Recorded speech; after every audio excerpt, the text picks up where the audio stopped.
We're very proud of our students and our staff and our PTA, and we're very pleased that we have the opportunity to host the annual Founders Day dinner. This evening, we have 75 of our students participating.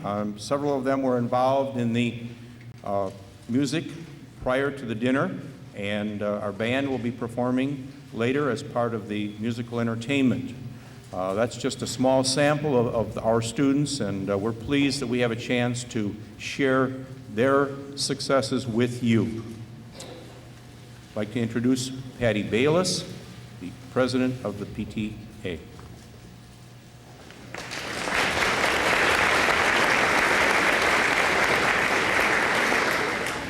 Good evening and welcome. I have to tell you that tonight there's going to be many surprises. We are celebrating PTA's 100th birthday, which actually does not hit until 1997, but we're going to kick it off this evening. And we really have to give Fort Gratiot PTSA a big hand because this is just beautiful.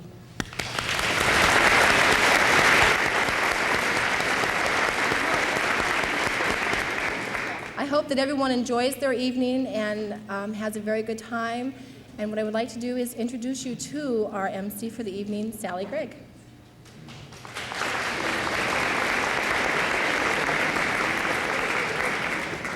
Good evening. It's just such a pleasure to be with you this evening to celebrate the day that PTA was founded, and we will be celebrating it in many ways. As you know, behind every special occasion, there are special people that work diligently to put the occasions together.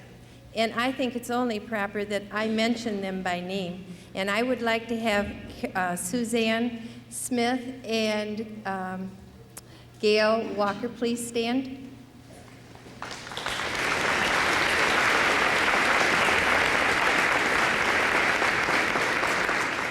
PTA is a vital part of our educational system.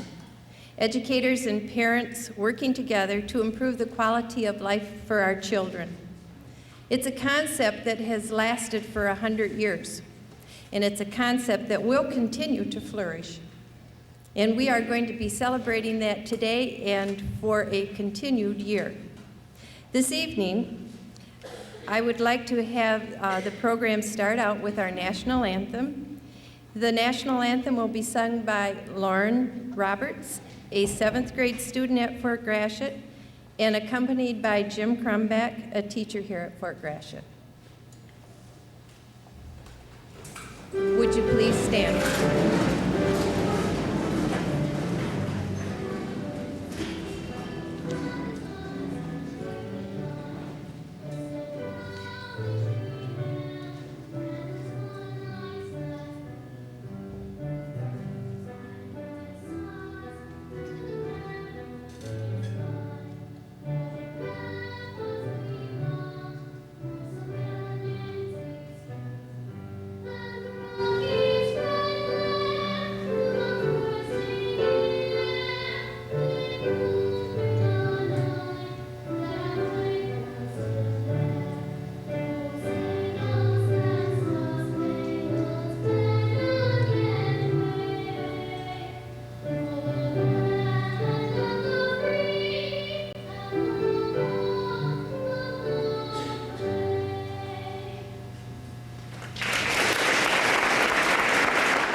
Thank you so much. What a wonderful way to begin. That was really very nicely done.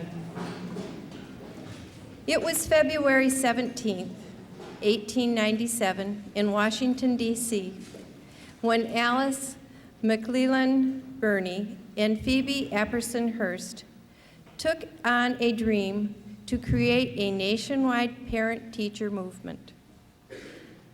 Their focus was the welfare of children at home and in school.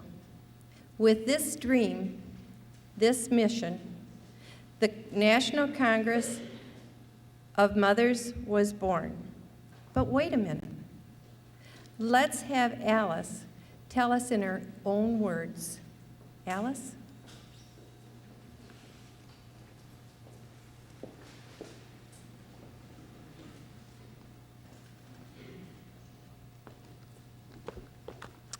Hello, and welcome to this wonderful Founders Day celebration. It fills my heart with joy to see so many dedicated and committed people here tonight. You are all proof that a small group of thoughtful, committed people can change the world. Let me tell you a little about myself. I was born in Marietta, Georgia, of Scotch-English descent, and I had a very blessed childhood with exposure to the arts and literature from a very young age. There was never any doubt in my mind growing up that I was headed for college. I attended private schools until high school, whereupon I entered Atlanta High School, then Mount Holyoke College. Being the mother of 3 daughters, I was always concerned about the welfare of children. My only wish was that my husband, Theodore, could have seen the fulfillment of my dream. He died the year Phoebe and I founded the National Congress of Mothers, and I became its first president. I lived until the age of 49 and died knowing I had made a difference in the lives of our children.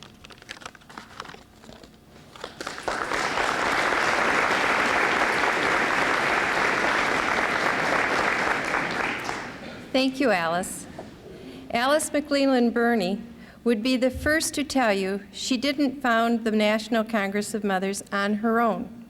She had the help of another wonderful and dedicated woman, Phoebe Apperson Hurst. Phoebe, would you please come forward and tell us a little bit about yourself?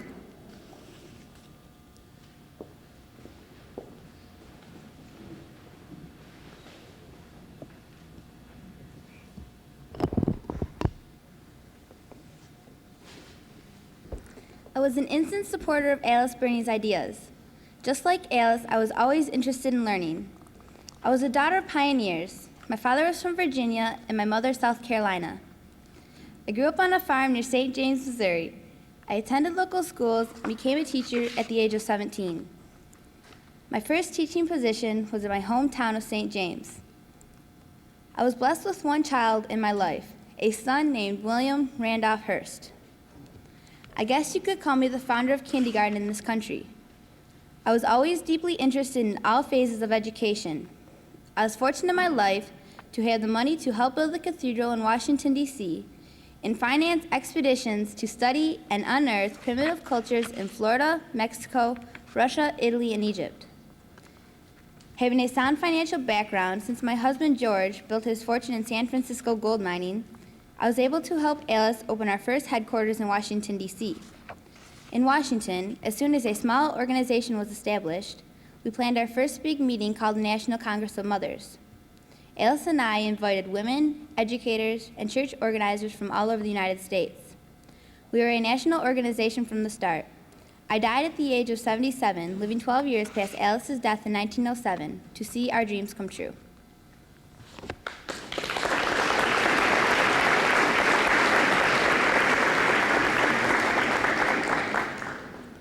Thank you, Phoebe.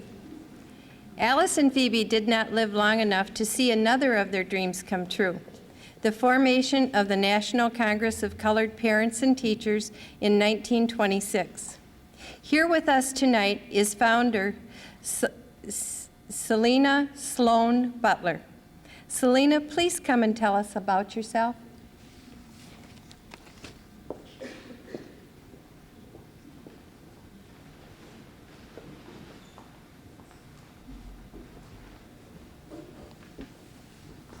Alice Burney had an appeal to all mankind and to all womankind, regardless of race, color, or condition, to recognize that the Republic's greatest work was to save the children. Like Alice and Phoebe, I too strove to learn as much as I could and be as involved as I could with the children. I grew up in Georgia. Life was not easy back then. Not only was I black, but heaven forbid, I was a woman too. I graduated from college and became a teacher, college instructor, author, and editor. In 1917, I helped organize the first local black unit in Georgia, called the Atlanta Young Street School Unit. Then I pushed to organize the Atlanta Council and the Georgia State Congress and served as president. On May 7, 1926, a meeting was organized by the Georgia Congress of Colored Parents and Teachers to call delegates from 4 different states. At this meeting, the National Congress of Colored Parents and Teachers was established to operate in those states where separate schools were maintained. Within 14 years, we had organizations in 20 states. The National Congress of Parents and Teachers and the National Congress of Colored Parents and Teachers merged in 1970, 6 years after my death in 1964. I wish I had lived to see this, but I too died knowing that I had changed and touched the lives of many.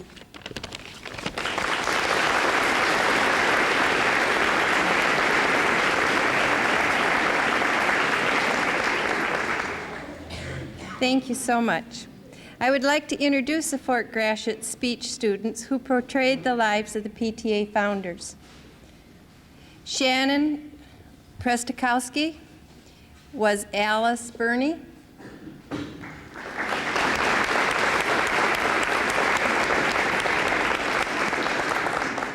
Carrie McLean as Phoebe Hurst.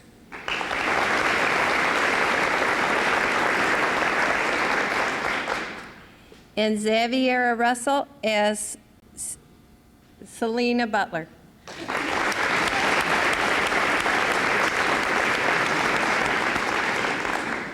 That was a great performance. Thank you.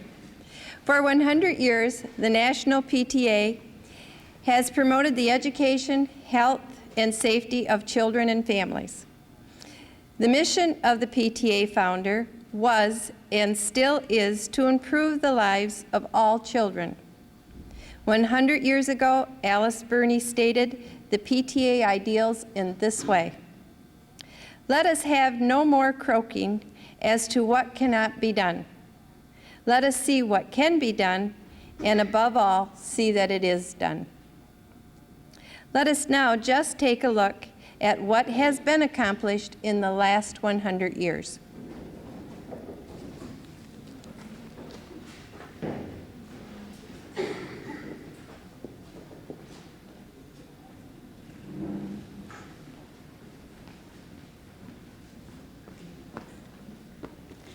In 1897, the National Congress of Mothers founded.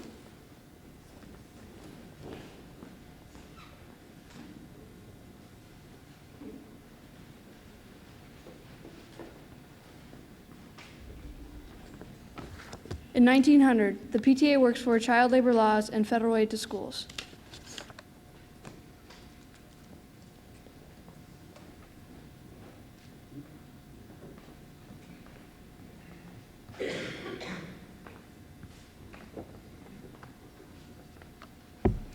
In 1910, the PTA advocates kindergarten programs. Local PTAs serve hot lunches.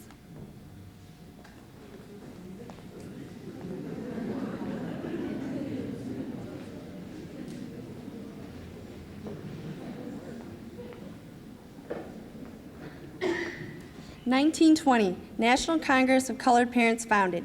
PTA begins nationwide children's health project.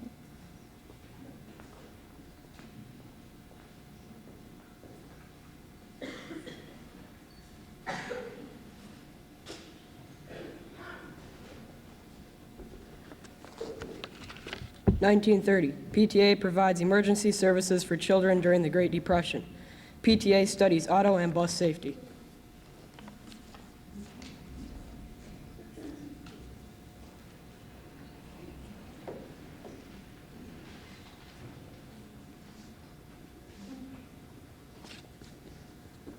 In 1940, PTA launches nationwide school lunch programs, supports establishment of the United Nations.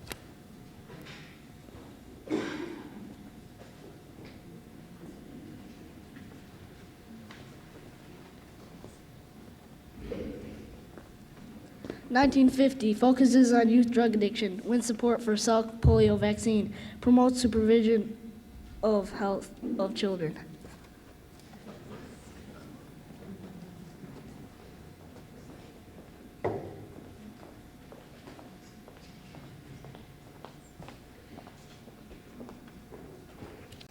In 1960, publicizes the dangers of smoking, helps enact child protection and toy safety legislation.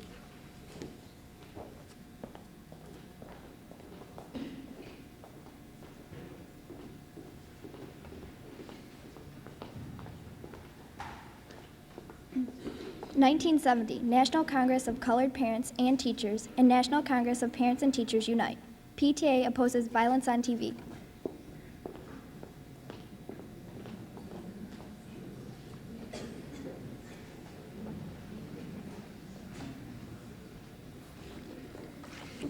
1980, PTA fights for auto safety belt, creates drug alcohol prevention project, and creates national HIV/AIDS parent education program.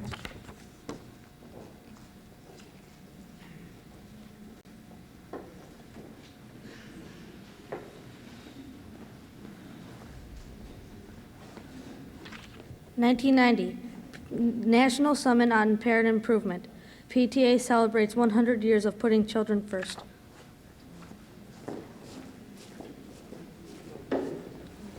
Isn't this a great way to get some history and understand a little bit about PTA? This is super.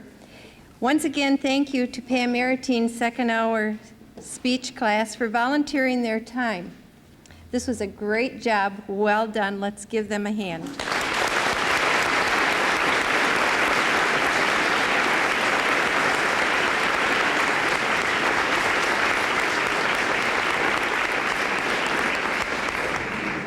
Also, Pam, are you with us?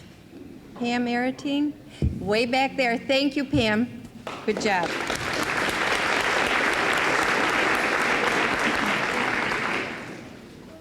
Well, we're just about ready to enjoy a delicious meal prepared by Diane Haisgus from the Patio Cafe.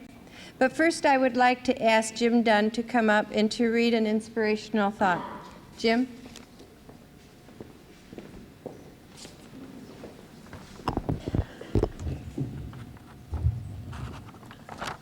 Thank you. It should be our purpose in life to see that each of us makes such a contribution as will enable us to say that we, individually and collectively, are part of the answer to the world problem, not part of the problem itself. Never doubt that a small group of thoughtful, committed people can change the world. Indeed, it's the only thing that ever has.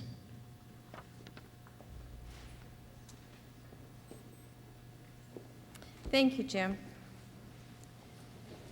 I'd like to have the head table start to eat first, and then I would like to proceed clockwise around the room, starting with Lakeport School.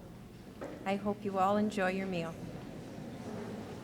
And I want to thank the Patio Cafe for doing a great job with the meal. Thank you very much.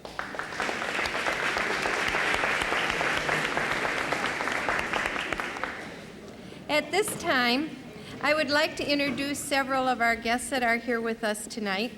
And as I mention their name, I would ask that they please stand to be recognized. Luella Allen from Port Yorn Northern. Luella? Luella was here. She must have eaten and hurried off. Next, Milt Plohoff, I know has left, but he was here representing PHEA and MEA. Al Frost, are you here? Al? He was also here representing PHEA and MEA. I know that Jim Charon is here, and Jim is the board president. Jim?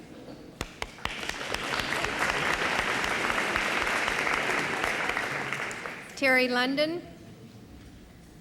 Terry London, state representative, was here also.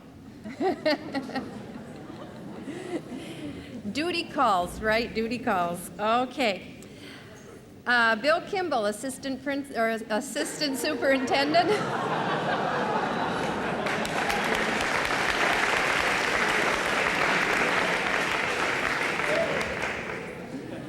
Rosemary Taylor, executive secretary to Bill Kimball.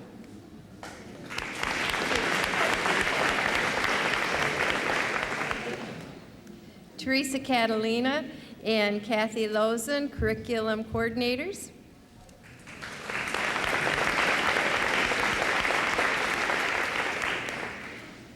And Chuck Kemp, who does many things for the district, and this evening he, and for many years, has been advisor to the PTA Council.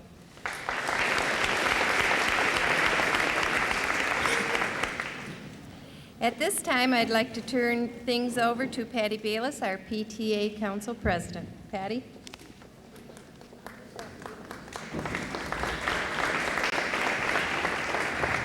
Well, I'm not sure about everybody else, but I've been having a wonderful time this evening. It has been very enjoyable, especially having the founders of the PTA to come tonight to speak to us about what PTA is. And I noticed while they were speaking that some of you were like, wow, PTA did that? It's very interesting to find out what PTA has done over the last 100 years. I would like to take the time now to introduce to you the local PTA presidents and their principals of their buildings so that you can see some of the people that are behind the scenes that make things happen for our district. From Cleveland Elementary, principal is Mrs. Malachi. President is Teresa Altman. If they'd like to stand, please.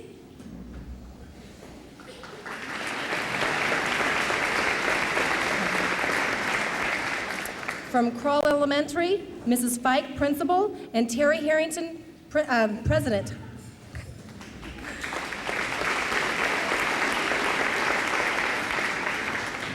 From Thomas Edison Elementary, Mrs. Hunwick, principal, Linda McGrath, and Myra Brennan, co-presidents.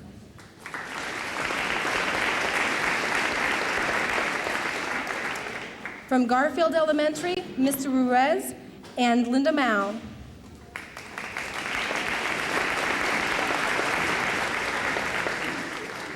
From Harrison Elementary, Mr. Barber and Teresa Knopfs.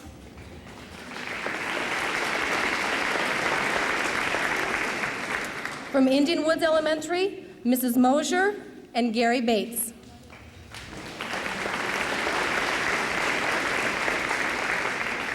From Keewatin Elementary, Mrs. Gregg, who is our MC this evening, principal, and Carrie Havens, president.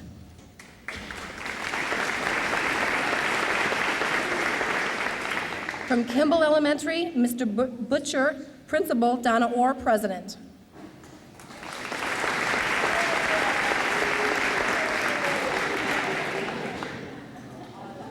From Lakeport Elementary, Mrs. Catalina and Claire Dunkel.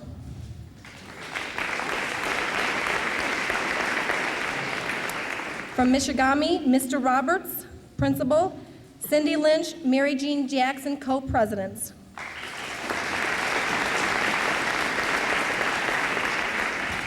From Roosevelt Elementary, Mr. Weaver, principal, Laura DeBoer, Carol Mann, co-presidents.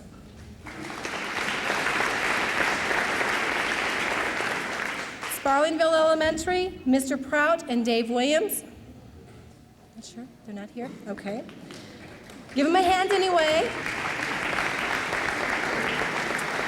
From Woodwell Wilson, can you tell I've not been to school for a while? We have Mr. Smith, Beth, and Mike Daggett.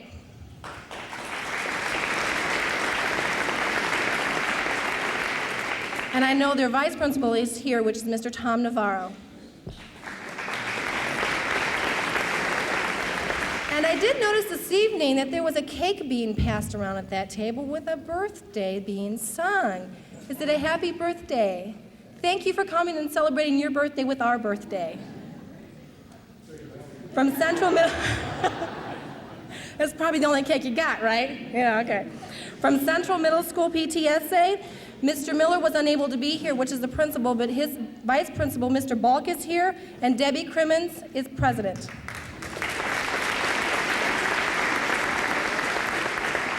And the next one's a fun one to introduce because this is one of the newest buildings we have gotten to come on. I am very proud and very honored to say that we have all 14 elementaries and all 4 middle schools, which are now PTA and PTSAs. From Chippewa Middle School PTSA, Mr. Wooleen, principal, Joe Federle, and Chris Hendrickson, co-presidents.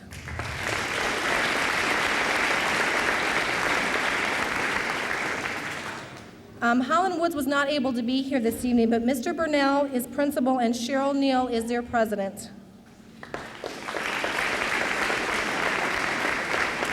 And not last but least, or not least but last, whichever way you want to put it, from Fort Gratiot Middle School PTSA, which is hosting our wonderful Founders Day dinner this evening, Mr. James Dunn, Principal, Susan Smith, Gail Walker, and Kathy Ernst, which I know she is on vacation this week, somewhere very warm. Give them a hand.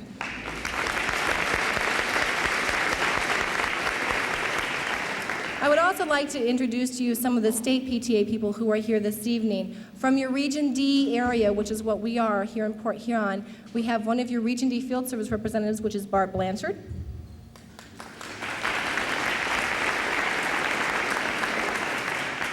And if you have any legislative questions and you want to know what's happening in Lansing and what's happening in Washington, Mark Katz, who is our first Vice President for Legislative Activity, is here.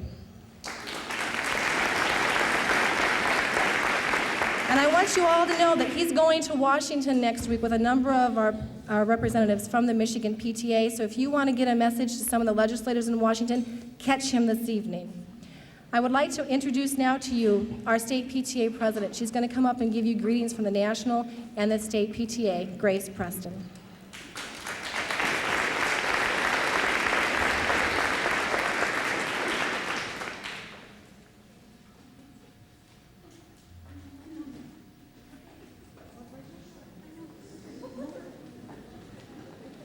Well, it is indeed a pleasure for me to be here this evening to see all of you and to greet you in the name of PTA, to thank you from the state organization and the National Association for all that you do for children here in Port Huron and at your local level and your local school. For the things you do for them are multiplied within your district and multiplied again in our state and eventually across the whole nation. We do make a difference in the lives of children as PTA members, and your contribution and the contribution of Port Huron Council is much appreciated by PTA. Thank you for all that you do for the children. Keep up the good work, and I hope to see a lot of you at the state convention the first weekend of May. Thanks. Bye.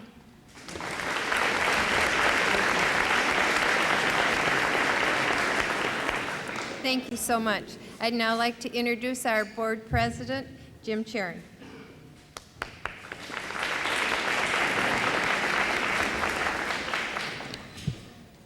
Thank you, Sally.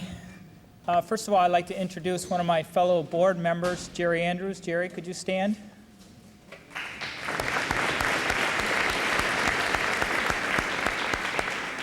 And Jerry has his sidekick tonight, Marion Andrews. I appreciate you always, your constant contribution and support of Jerry and certainly the school board. First of all, Founders Day dinner. I believe it was 4 years ago when I first became a PTA president, and I met with, I think, Dorothy Fike and Patty Bailiff, and they said, congratulations, you're the new president of the PTA at Crawl School, and by the way, Founders Day dinner will be at Crawl that year. And I'm thinking, what the heck is Founders Day? I'd never been to a Founders Day dinner before. That was my first year really involved with PTA, and I became the host of the Founders Day dinner, so I can certainly tell you from past experience how much work is put into a dinner like this. So I just want to thank Mrs. Smith and Mrs. Walker for their work in this program tonight. I just want to spend just a few moments of some words from the school board, and I want to talk a little bit about a complaint or gripe that we sometimes hear on the school board, and it has to do with what people conceive as a lack of communication between the school board, the administration, and the rest of the people in the community. And what I want to do is I want to turn this into a positive. I want to remind you about the types of communication that we already have within the school district. And I must admit, I didn't know I was speaking tonight, so this is one of these napkin speeches real quick. But I wrote down some of these lines of communication that are already in place in a district this large. We have school improvement teams. We have parent advisory clubs, booster clubs, student council, teacher conferences, Bill Kimball's phone number. There are so many things that already are available to us as involved parents of the school district. But when I wrote all these down, one thing came back as the real circle of communication, and that's PTA. I wrote down that it's the rock, it's the foundation of 100 years of education. And what PTA has done, it really has created a circle of communication. All these lines of communication that go out, that you're involved in, they don't mean a lot unless they transcend and they become a circle when you have parents and teachers and students all involved. And a lot of these groups that I mentioned previously are great groups, and a lot of us are involved in it. But there really is one rock, and that's been PTA. And after 100 years, it's obvious that that rock is still standing strong. It's been a great foundation. I'm glad to say I've been involved in PTA for a number of years, just as a parent and as a president of the PTA. And although I'm not involved as much as I used to be, being on the school board, I still know how important PTA is. So I just want to thank you all for your continued support of PTA. And don't forget, it is the rock. Stay involved. Thank you.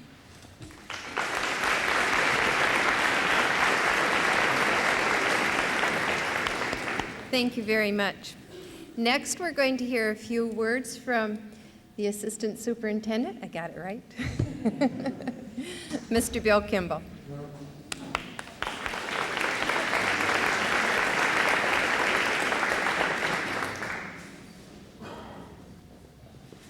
Tomorrow, Sally and I are going to talk about where she's going to work next year. She's been moving a lot lately, as some of you know. Jim didn't know he was going to speak tonight, and if he would have done all my speech, but he only did part of it. It's a real pleasure to be here, and I think it's one of my favorite activities of the school year, the Founders Day dinner, because I really believe that the key to good schools is involvement of the parents. I've said that probably several times over the years and several times to this group, but I want to expand on that a little bit this year because I think that's kind of in place in our school district. It's taken us a long time to get there, but I think that it's largely due to the efforts of our superintendent, who is a firm believer in community involvement. I've worked for Larry Mueller for 15 years, and I've heard that preached regularly, and I certainly agree with it, and I know our school board does. Larry asked me to stand in for him tonight and make a few comments. He is unable to be here because of the death of his father. I don't know if you're all aware of that, but that's why he's not here. But I did talk with him this afternoon, and he asked me to pass on his regards and to let you know that he always will certainly miss the opportunity to be here tonight because he likes to have an opportunity to support the PTA, as you all know. I'd like to spend just a minute or two talking about some of the things that are in place right now and going to be in place over the next few months and the next couple of years that I think support the parent-student involvement that we have generated over the last few years. And by the way, if you look over here, we have TV6. What a support for us in terms of our communication back and forth with the community. And I know you all watch TV6 from time to time, and they do a great job. And I think it's wonderful that the kids are doing this for the most part, the taping, the broadcasting, the programs, a super support. And the reason I want to mention that is I think that we're going to build on that kind of technology, not only the television station, but the new technology. If you haven't had an opportunity to get to the high schools to see the technology that was put in this year, you really need to do it. The future is here. It will be starting in the middle schools, hopefully next year if the funds hold up. Over the next 2 years, maybe we can complete the middle schools, and then we will start on the elementaries. We have a 5-year plan for technology, and I believe we are going to have one of the finest programs in the state. We already do at the high schools. And some of you, I know, were at Parent Advisory last month when we had the chance to see it. It is just gratifying, and I think it shows where education is going to be going. And the way we know education today, we will be totally different in the next 5 to 10 years. There's no question about it. I think it's particularly important tonight to look at what's happened in the last 4 or 5 years with our middle schools. All 4 of our middle schools are now active members of PTSA. I think that's phenomenal. We've tried to get that for years, and what a boost. And we have 4 middle school principals that are just doing a great job for us, and I think tonight being here at Fort Gratiot gives you just a good example of that. And you're going to see more coming from that. I've had a real unique opportunity the last 4 years to serve on the Chamber of Commerce board.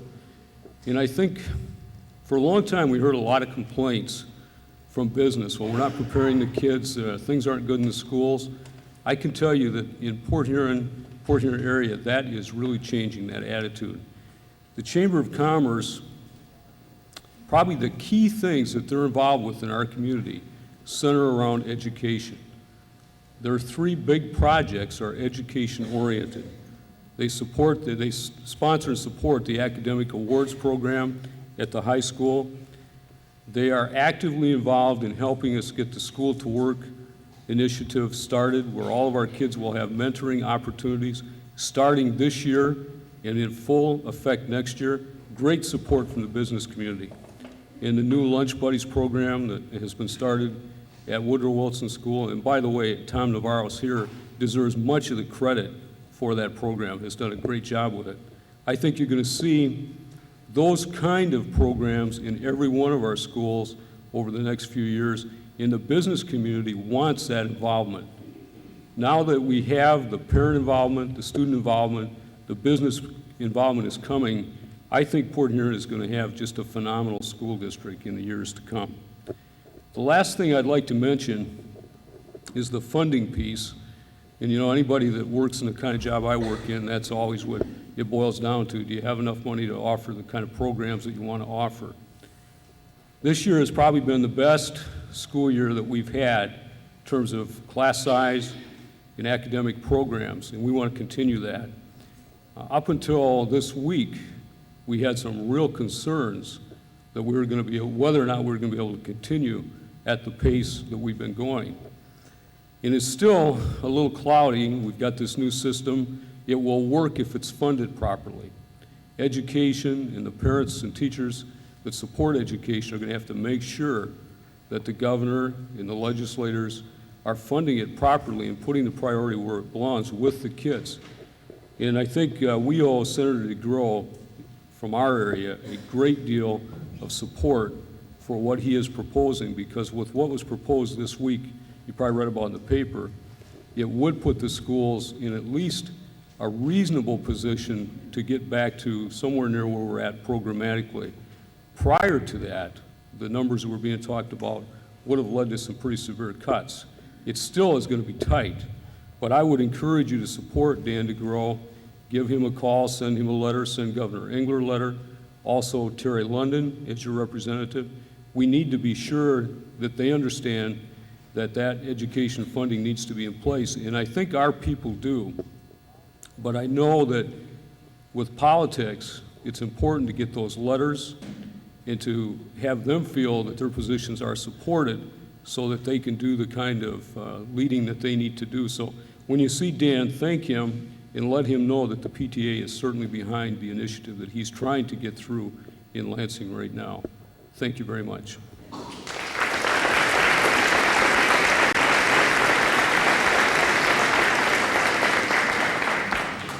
Thank you, Bill. It is now my pleasure to introduce tonight's entertainment, the Fort Gratiot Middle School Varsity Band. The band is currently made up of 50 8th graders and 5 exceptional 7th graders. They have performed at the All-City Middle School Band Concert, here for their Christmas concert. On Saturday, March 16th, they will be performing in Marysville for the District Concert Festival. And May 21st, they will be performing their spring concert here. Also, 20 band members attended the District's 16th Solo Ensemble Festival in East Detroit and came back with 19 medals. In May, they will be going on a 3-day tour to Niagara Falls and Toronto. Besides performing there, I hear that they're going to be taking in the Phantom. Cindy Armstrong has been Fort Gratiot's band director for the past 2 years. Cindy, the floor is yours.